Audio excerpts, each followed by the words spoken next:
Hello, my name is Jennifer Andrews, and I'm recording this in beautiful Fort St. John, BC on May 27th, 2017.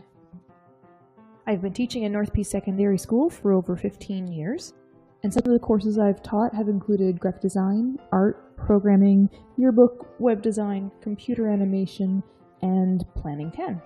I'm currently pursuing a Master's in Education in Information Technology through Memorial University and Cape Breton University, and today I've been challenged with creating a podcast for one of my courses. For my topic today, I wanted to talk about my experiences with student motivation and gamification. I've heard teachers say that they use gamification because they allow their students to play games when they're done, or have a game day at the end of a unit, but in fact this isn't gamification at all. Gamification is showing your students how to stay motivated as they approach learning as a game, and isn't that a major goal in life? To find your job, career, work, or task fun and engaging? David Moore, in his research on concepts in gamification and narrative assessment and learning, suggests that gamification is not just game playing, it's about positive emotion and reward. Joey Lee and Jessica Hammer describe gamification as the incorporation of game mechanics, dynamics, and frameworks to promote desired behaviors. So how do you create this in a classroom environment? I'm going to explain some of the gamification techniques I've incorporated into my classroom use. First off, use a bit of gaming terminology. So for example, I will talk about students increasing their skill level, or I'll describe where they're at as being like level 1, 2, or 3. For example, when I'm teaching drawing, I need them to increase their skill level from where they're at the beginning of the course to at the end. I don't compare the students as being better or worse. Instead, some have just had many more years of practice. In a game, when you complete a task or a quest, you gain experience points, which, when added up over time, allow you to gain a level. So remind students that assignments are like experience points and that they need to practice them in order to demonstrate mastery over a particular learning outcome and receive a level up. I try to remove the negative connotations of the word failure and explain to students why failure can be good. You link failure to gaming, how few students can complete the level on the first try. I build in time for students to be able to make mistakes and allow for repeated attempts. It doesn't matter how many times it takes, you still end up reaching the same spot in the end.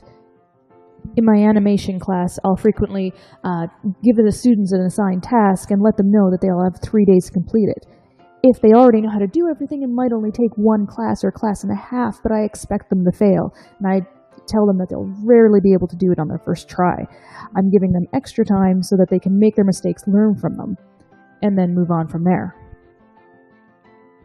Make sure that you're giving your students clear objectives, and remind them often of what they're supposed to be doing and why they're learning or completing this particular task. In games, players often have choices, so make sure that if you're gamifying your classroom, that you allow your students to have some sort of freedom of choice. In my case, in the classroom, I'll often tell the students what the goal of the assignment is, and they can choose how best to meet the criteria. So it could be as simple as answering questions, whether or not they want to write the answers in their sketchbook or online to share it with me, or I give them the opportunity to verbally tell me the answers instead.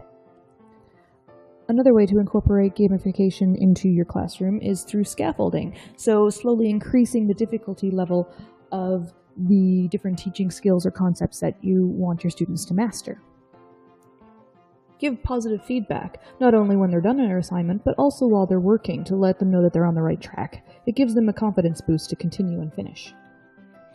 You can also use positive feedback by how you choose to track their progress. In a game, the player is always aware of how they're doing at a glance. They have movement bars that can go up, they have maps that show them where they're going, and they can see their experience points being collected. All of these add to their positive reinforcement. In a gamified classroom, students could be collecting badges for either assignments completed or skills that they've mastered to visually demonstrate what they've learned.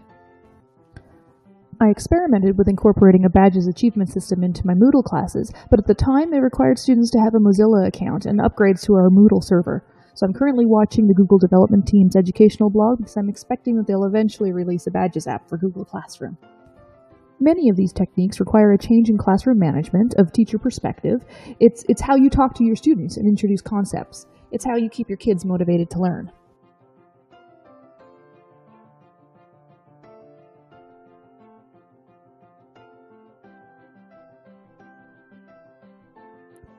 Gamification doesn't require coding or finding a game that's going to fit your objectives.